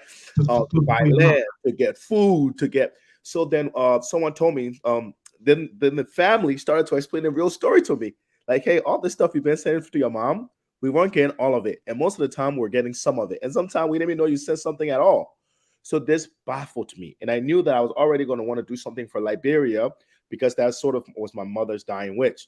So then I started to ask all around, and I started to ask other Liberians. And I heard the same story from abroad. I would send my money to these people. Nobody would do what you asked them to do. And then I started to ask all my other friends in other countries, and they had the same experience. And then right before I left, I started to ask about, well, what is technology in Liberia? And I have, for my friends from MTN, I'm friends with one of the owners at Royal Hotel, and these guys started telling me the level of technology here, my brother, is almost low to none. And then I started to go around to some of the best businessmen in the country and talk about what would technology look like in the space. And that's how this was formed. I wanted to create a platform that allowed Liberians diaspora to care and give for their family member. This is a platform when you're saying, I don't want to send money. I'm not doing Sendwave. I'm not doing MoneyGram, but I want to gift to my family member. I want to gift because I want to pay for cooking gas because I need cooking gas this month. I want to buy generator gas. I want to buy baby products because somebody's about to have a baby. I want to buy food products for them. You simply order on our website, which is www.shop@sns.com. And then when you're checking out, you decide if you want us to deliver it for $3.50 in the Monrovia area and right outside of Monrovia, or if you want your family members to pick it up. And then, Mr. Costa, because it's Liberia, when we first started this, people didn't even believe it was a real company. So I said, you know what? I want to invest a lot of money in this and I want this to work. So we chaptered 3 physical locations, very, very expensive locations that you can see visually. And then I went in those locations and said, I'm going to build a physical storefront. So you can walk here and see every single thing your family member can order for you in the States. And then we built that. So we have 3 locations. One is in Congo Town, one is in Balanceville, and one is in Red Light. Those are 3 we're starting with for now. You got them spread out. Yeah, spread out so that we can decentralize and deliver. I work for Amazon, right? So we know about I know. Right. It's the whole concept. Each location has a physical warehouse behind it. So you go in the store and Liberian people are like, oh, pone, like we are Liberian business, so only 5 things, and we have to explain to them, no, we have about $250,000 worth of goods in the back, but you won't be able to select them. For example, if you go in our physical store, you'll see a blue baby car seat, but we have 6 colors in the back, but you can select it. So that's what we did first. And then I said, you know what? I don't want this to be standard Liberian stores. I want them to be very Americanized. So if you ask anyone that's walked in our store before, you would see that I order all of my goods from the US, from Staples warehouse. So the shelves, the thing you can walk in and actually order online. And we did something cool where we said, we want this to be digital, and we know Liberians going to come in and still want to shop in physical. So if you go shop physical in our stores, we have the regular store prices. But if you go in the store and still go online, either on our computer or on your phone, you get an automatic 15% discount on every product in the company. That's really, really good. That's really, really good. So you have actual stores, warehouses with all these goods already there. Yes. And yes. Spread out across, several strategic ends of the Monrovia and suburb areas so that people can easily, in order to facilitate prompt delivery. Yes, we want to get no later than next day delivery. So we're really how long have you run this? How long have you been running? Yeah, so the planning session was about 1.5 years. It took me 1.5 years to take out the locations, the infrastructure, the team, who we're going to get down there. We've been in production since June 25th. So we launched June 25th. We have delivered to about 185 different customers. And the kind of unique thing about us is we don't only focus on the Liberian diaspora, we also focus on the Liberians that live in Liberia. So we allow, if you live in Liberia, you can also order on this app and we deliver to you. So we focus on both markets. So Liberians in the diaspora can order on a shop at sns.com and you deliver. But so Liberians also in Liberia can go online and buy stuff and have you deliver?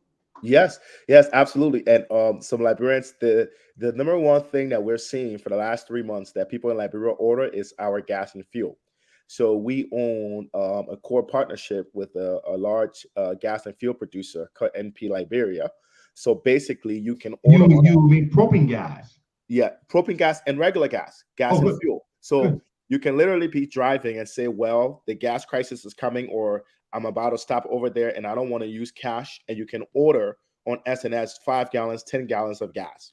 When you get there, you tell the customer service rep, the guy that pumping the gas, your number to any NP station, and he will pump your SNS fuel for you. He will look up your number in our system and see how much you pay, pump your fuel, and your product will be delivered. You don't have to pay no cash there. You don't have to pay cash. And here's the great part for some of the Liberians going to Liberia this December. You know, when you get to Liberia, one problem I always had was my credit card would stop. The POS would charge you too much. When you go to the ATM, they would charge you a high fee, and sometimes they didn't have cash. Our company is actually a U.S. company registered in Delaware. Therefore, in Claymont, Delaware, right? Therefore, if you are ordering while you're in Liberia, you're ordering as if you're still in the US. So you're not paying all those credit card transaction fees and all those things that come along with when you're in the country. So you can order for your gas, your fuel, your generator fuel for us to deliver to your house for your generator when you're in Liberia, your propane gas, so you can have cooking gas. You can do mobile top up. So that if you want to send minutes to anybody that has an Orange or Lone Star MTN phone, you can do it on our technology. And also all of the food, electronics, and products we have. We have electronics, we have food stuff, and we have some Americanized food stuff. And also we have baby products, right? And then we just started with solar. So if you go to Liberia and need a solar light, or your family members need solar, we actually provide solar to a vendor partner that we have. That's fantastic, man. That's very, very good. So, you know how it is in Liberia with technology. You know, you're a technology guy, and you've pretty much gauged the technology space, and you realize that we're very, like you said, you know, low to zero. But of course, do you think there's potential for people to get accustomed to using these sorts of platforms, such as yours?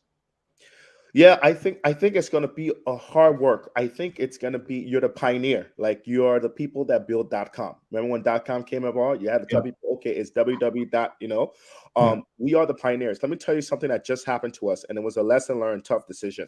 There was rice crisis in Liberia, right? Just recently, and people were out of rice. But SNS, we pre-planned to have a good amount of rice, right? We're now out, right? But at this time, we had American rice, 100 bags and 50 bags.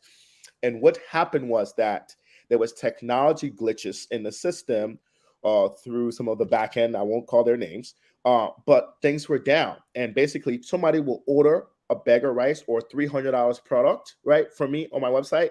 They would pay with their credit card. I would send them, SNS would send them a $300 receipt, like you paid. My team would get that this person is paid, but they only paid $3 because of the technology glitch. So basically, it came to a point where I had to make two decisions. I had to say, no, I'm not going to give to these people until we get all of this money, which means I have to call them and fix the tech, or I had to deliver. Because you know, Liberian people, the minute they order, even if they didn't take all their money and they thought you take all their money and you didn't deliver, they don't care. We can't use this thing again. So what happens, the Costa, is I deliver $8,000 worth of goods during that time without getting all of the money. We got 500 USD for $8,000 worth of goods. And I spent the last one. I mean, but you could have presented the facts for them that the costs were not debited for these purchases that were made. Yes, but did you attempt to do that? I wanted to hold it. It's about being a pioneer. It's that you're going to take losses if you want to prove to people, no matter what, it works. So last week, I've been calling people and said, I deliver your product, but you didn't pay the full money. And they're like, no, you didn't. Let me check my credit card. People were calling me back and saying, Johnny, you really went and delivered Liberian people product without collecting your money? What's wrong with you? But then it would start laughing. And we have some people even told me they were going to come online today and just like chat on this because they were really impressed. Now, out of the $8,000, there's still $3,000 that's out there that I haven't gotten back. But that you've gotten what? Another 4,500 since that time. Exactly, right? So, but it's to tell you that two things, right? There are Liberians out there that's so honest and been very impressed. And these people are like married to the platform now. There's like 5 people that are like, Johnny, when is the rice coming? Oh, I heard you have solar. Explain solar to us. So you have those people that we won from that stage. Then you have the people who are like, you delivered to me already. I get it. Now you want me to pay it? I'm not answering your call. And that's fine because you always have that. But I couldn't risk, as a pioneer in this space, losing those other customers because the minute you go, it would turn them off. It would turn them off. They would say, because even the day I went on Spoon TV, and the day that I went on Spoon TV, I would name this vendor, Orange, had an outage in their system. We have a tool called Mobile Top Up. So you simply pay your credit card, you put a number, and we pay it. And once you pay, we send the data to them. Well, people were on Spoon going live, and we had two audience. One was like, "Oh my God, this is great! It works so well. It's quicker than anything I ever used." And the other people were having problems, and I was freaking out trying to figure it out. I'm like, "Man, this looks really stupid." These people are like, "This is an Amazon technologist. How can he figure it out?" I found out that Orange was down for 2 days, and anyone that was using the Orange digital provider that week could not do anything digitally with Orange. And those are just challenges we can't fix. And you know, so we're facing it. And most times, what I've learned and put in my business model is that I'm going to take a loss. And most time, I'm going to take a loss. That I'm taking a $3,000 loss as we speak for family members that we deliver to that is not paying. Obviously, on my end, I've put their, you know, I'm a data scientist, right? So I've put their data and analytics into our system. So next time they order, we'll take the order, but we're not going to deliver, right? It's going to raise the red flag. Because you owe us money. It's a pass-through invoice, but that's, you know, we just take the loss, but we're okay with that for now, so that Liberian people can know that I can trust this thing. The people and it will work, and it works. Like just you don't put a bad taste in their mouths. They're already not accustomed with this thing. Exactly. Well, you know, people can learn. There was a time, Johnny, that mobile money, for example, was not a big thing in Liberia, but it's become the thing. Most Liberians are unbanked. They don't have bank accounts. Yeah. But everybody has a mobile wallet. Everyone has a mobile wallet, and it works. It's reliable. It's effective. People like it. So there's clearly room for technologies, for services, e-commerce platforms such as yours to do well. Especially, like you said, you got to look at the bigger picture. Yes. And it's also getting the people in Liberia and other companies in Liberia to know that, look, this space is way too small for everybody to be competition. Let's integrate, right? Like, let's tell this story where we're like, you can integrate with this. And a good example is mobile money from MTN. We just partnered with them.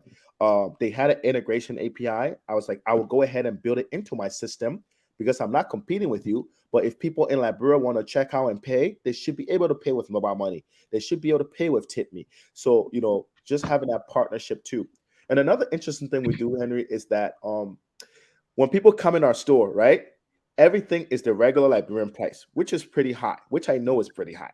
So what I did is on my website, I've decreased everything. Everything on our website is 15% or lower than what a typical Liberian product. If you go for a Liberian cereal that's at Shop and Stop or Era, I'm 15 or 20% cheaper on a website. So what happens is people walk in store and they're like, oh, this is the regular price. And we're like, hey, if you go on our website, you're going to get 15% cheaper. And if you don't have direct traffic to the website to get them accustomed to using the platform. Exactly. And when you walk, and I'll send you a video later if you want to share with your team, but when you walk into our store, we actually have a big ordering monitor and computer there with data and Wi-Fi. So you can actually say, even if you got your phone or you don't have data, you can actually order in store on this Wi-Fi and everything is 15%. So it's really exciting. And we want to drive that. We want to get you, because if you come a few times and you order in store, you get 50%, you'll say, but I can be at home. I can avoid the red light traffic. I can avoid the Broad Street traffic before I go all the sink on the put. They can just deliver it to me for $3.50. Or at least I can order it. I get my 50% discount. I pop right to the NP gas station in Congo Town, which is where our company is. And they just bring it outside to me and put it in my car. So even if I'm skipping the delivery fee, at least it's already pre-packed and pre-ordered for me, right? Almost like an Amazon pickup, right? Yeah. No pun intended. That is amazing. That is amazing. Now, you had been, you lived all your life here, and going back to Liberia, how has it been for you? And doing business there. It's been very interesting, very awakening for me. It's interesting to the fact of just like our people's mentality in Liberia, how they do things. But once you learn the mentality, and I would suggest this for anyone, if you want to go do business in Liberia or any foreign country for that matter, make sure you reach out to a few people in the country that's doing very well, right? I would say I'm doing okay right now, but I will tell you some people like you got the Mahmoud Johnson, you got MTN, their whole staff. MTN staff is really, really easy to talk to. TipMe is doing really well. You got these people that just, especially like, Mahmoud Johnson, who's a Liberian, ran there, came for college and then went back. Yeah, Mahmoud, smart young man, doing well. great guy to talk to. And guess what? These people, it's not like the US where everyone's like so confidential about information. These people want to see the country grow. So sit down for a few hours with them, you know, have dinner with them, have lunch with them, pick their brains, and be humble about Let them show you the ropes. Yes. Don't recreate anything you don't have to create, you know. And then once you get there, like for example, I wanted to do like based on where you live, the charge for your delivery is different. My Muslim, I mean, just do one flat fee. Because when you start doing that complication, like people start complaining. And that's been one of the best feedback on our platform. It's like, oh, it don't matter where I live, as long as in Monrovia or outside Marital, you just tweet out 50% delivery fee. And I'm like, this guy don't know. I told my mom, I texted one time, I said, you don't know this, but in the US, if I ask you that kind of question, $100,000 consulting fee right there, about for free. You know, so yeah, so I think the one thing I did well was reaching out to people and learning more about the country before I go there, how they operate in business. The thing that we're learning now is trying to build good teams and build trusted individuals, and that can always be difficult. Very big challenge. You'll always be working on that. You'll always be working on that, dealing with your team. A lot of the time, it's the internal things and making sure those people are up to task. Because I mean, we're not just a regular company where you come in, you buy your things, and you're checking out, right? People putting in orders. There's a delivery methodology. There is when to do what delivery so that these people get it before in the right chronicle order. And it's just getting those mechanics right. And I just feel like once we get those right and we're getting it right and we're learning from people. You will over time. This is a new thing for Liberia. It's a new culture, and so people have to grow accustomed, because one of the things that made Amazon, for example, so effective, and so I love Amazon Prime. I mean, I just go on to buy stuff, and the next thing you know, it's at my front door. And once people have that assurance, that confidence that they can order something and have it delivered as soon as possible, as quickly as possible, and you know, that's it. But having that team, you know, to develop that culture of efficiency and timeliness is key. And because they don't have that experience, it will take time for them to develop it. But once they develop it, it should work seamlessly, you know? Yeah, exactly. Yeah. Exactly. Speaking of Amazon Prime, there's two things that SNS is doing. We're launched December, January. The first is the SNS bundle, which means we've been watching orders now for the past 3 to 4 months. So we've created algorithm around like things that go together that people typically order, and we're discounting those. But we're bringing out something early January. We might even test it on a few select customers, i.e. the one that paid me back in December. We're calling it SNS Love.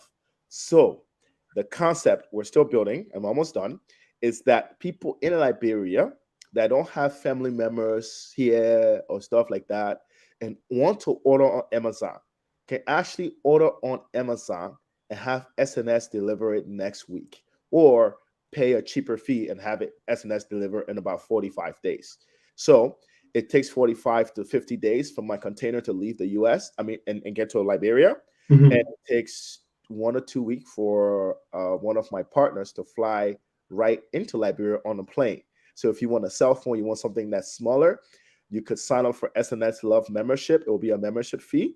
You would order on Amazon. It would go to my warehouse facility in Florida, in Tampa, Florida, and we will get it over for you if you want a quick delivery in a week or 2 weeks. And then if you want a longer, you don't really care, it's heavier stuff, 5 to 50 days, but we bring it right to that is a problem. That has been a big problem. I mean, people, like a friend of mine asked me yesterday, he's a businessman. He always buys stuff from the US. And he will have car parts, other essential things brought in from the US. And he will always do a post on Facebook. Is there anybody coming from the US in the next couple of days or in the next week?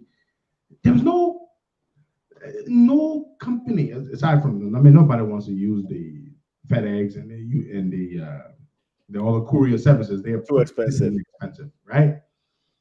And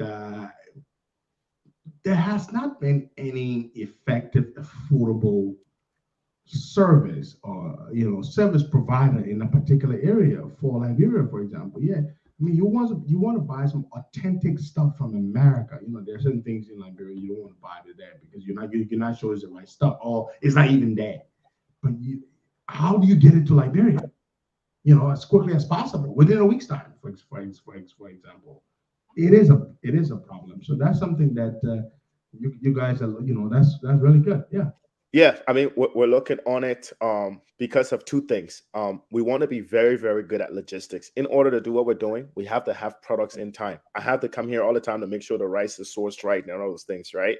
I'm already filling containers of baby products and this, that. Well, in that same container, if you order and you're okay with 45 days delivery, in that same container I'm already paying for, I just put your products in there, right? So it's the fact that from doing this business first, and over the past 4 months, getting really good at shipping and handling and logistics, we're going to open up a new avenue for business. Before, people didn't want to go through this because who want to think about, okay, this week, am I only going to get 10 deliveries, or am I going to get 20 deliveries, or am I going to get 5 deliveries, and how much money am I wasting to deliver that? But because we already have to do that, and we already have those expenses, we can look at the overall price you will pay now to do it, and we can decrease it. And if you think about our platform, basically what we're saying is this. If you live in America and you decide, well, I want to put something on container, I want to send barrel, I don't know when it's going to get there, what will happen at the port, you can go ahead and do that process. But if you want your family member to get the rice the next day, you want them to get if you're in America, you're going to America for a trip and you're December and you want to party and have all the Hennessy and liquor there, instead of putting it on your baggage claim, where they'll probably charge you $200 for extra carry-on bag and all that extra stuff, you just buy it from the platform. I mean, our products are maybe $15 more than you would pay here. How much would you pay for a ticket to check in, 2 bags of Hennessy anyways, right? Mm-hmm. And it will be there next day. You don't have to worry about the shipping. That's what we handle there. That's what we're solving now. So we're looking at, well, can we solve it the other way around? Because as I live in Liberia, a lot of people are asking me these questions all the time. Johnny, I want security cameras. Can you bring security cameras when you come back on your next trip? Now I have to bag it. I have to do this. I'm like, what? I said the container in 2 weeks. If they make it wait for 40 days or 45 days, I could just put this thing in the container and save a lot of headache. And oh, by the way, I won't be charging him the $200 because a whole camera or something fit in the whole bag. That's $200. Mm-hmm. He can put this thing in my thing and he will probably only get a $30 charge. Now I wonder for him, for $200 for $30, are you willing to wait 45 days? And sometimes you are. And sometimes the newest iPhone that come out, you don't mind paying $100 extra fee to get it there. Yeah, in 1 week. Yeah, You don't mind. Yeah. Well, this is really good. Johnny, I wish you best of luck with this. And do you have an app? Yeah, so we do not create an app. We create a web platform. It's a website. It's www.shop@sns.com. Okay. A lot of people do ask us about apps, and from the technology world. I asked because a lot of people were asking. Yeah, if you know Amazon, you notice that Amazon never started out with an app. We really, even on the app, it's not as functional as our website. I don't use the app. I just use the website. Exactly. And the reason is when it comes to this kind of platform we're doing, we're always changing products and changing the way the setting is and how you can plug in. And now we're adding on bundles. And because we're doing that real time, if we were doing the app, for every big change we made, we will have to ask you to upgrade. And I mean, tip me is suffering for this, but how many people want to upgrade all the time? Yeah. Not that many people, especially when they're living in Liberia and your family member needs to receive their code so they can pick their things up. If they have to upgrade an app and they have to spend a data to upgrade just to get on Shop at SNS, there's an odd that's not going to happen. If it's just a web browser, they never have to upgrade. I can add on as many things. I can change prices real time, and it's just more effective. So we do not have an app. So it's more practical and more effective. Exactly. We have a website. It's www.shop, and that's SHOP @ATSNS.com. And that's our plan for the next 2 years. After 2 years, we'll look at app when you need us and you're like, yes, we need this, then it makes sense for me to have an app. But I don't want booked on first to the great Thank you. Yeah, I don't want you to spend your data on my own, your data and your space on my app instead of your picture's name. Exactly. If you upgrading all the time or updating. Thank you so much, my man.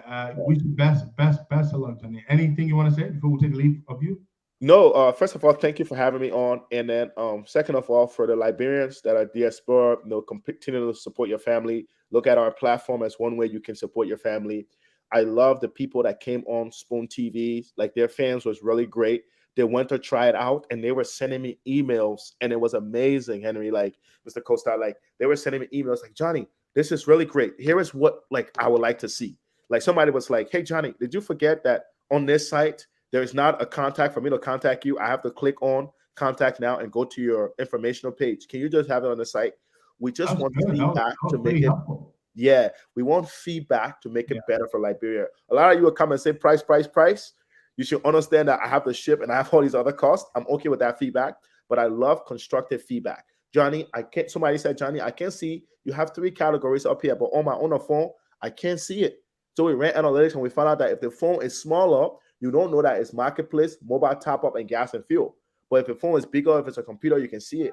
So all of those things are very, very amazing for us. We love feedback. In Liberia, you guys complain that we only had Tip Me, and most of you don't. You have mobile money, and now 3 weeks later, after the Spoon Show, we now integrated with MTN, and we have mobile money. So I'm moving fast. I have 30 developers on our team globally, and I have 5 guys in the US, and I'm training. I mean, in Liberia, I have 5 Liberian graduates, and I'm training. So we are really on point of give us the technology feedback, give us customer service feedback. I haven't heard any negative customer service feedback yet, but I really love the technology feedback because we want this to be easy and accessible for people in Liberia. And we want you in the US to feel comfortable using it. Know that we're registered in Delaware. Know that if you want to give any lawsuit, we take it in our US branch. So we have the same security payment gateway, which is Stripe, as Amazon usage. So if you see any payment fees and all of that, you will notice it's the same fees that Amazon's giving you. But this means you have the same fraud protection as Amazon. So it's very secure in terms of gateway. I didn't build a new gateway. I'm using Stripe. If you Google Stripe, it's the same thing I use. All the hassle. You don't have to worry about getting hacked or anything like that. Exactly. And so that's what it is. I love feedback. I'm an American developer, so I know how to develop for America, and I'm learning how to develop for Liberia. So the Liberians there, the Liberian users, please tell me. I did in the products, you see, I didn't put too much description of products like we do on Amazon because I understand that you don't need to do all that. You take a pictures are bigger. Give me feedback. Hey, Johnny, the picture's looking good, but I need more description. We'll love feedback about the platform that would make it better because at the end of the day, I'm hiring 25 Liberians now.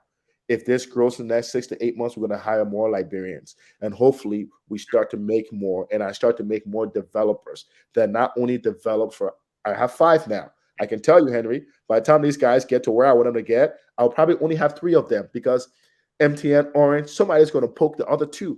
That's great for us. That's great for our company. And I take 5 more, right? So we're learning, we're developing, we're helping our people. And this platform is by a Liberian, built by a Liberian, owned by a Liberian company. We're like truly Liberian. So when you go to like buy on Nobu and all those things, think about, do you want the money to go to Nobu?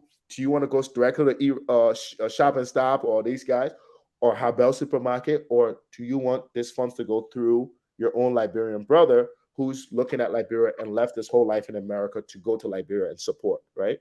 And I think that's just the message I want to leave with is let's make Liberia better.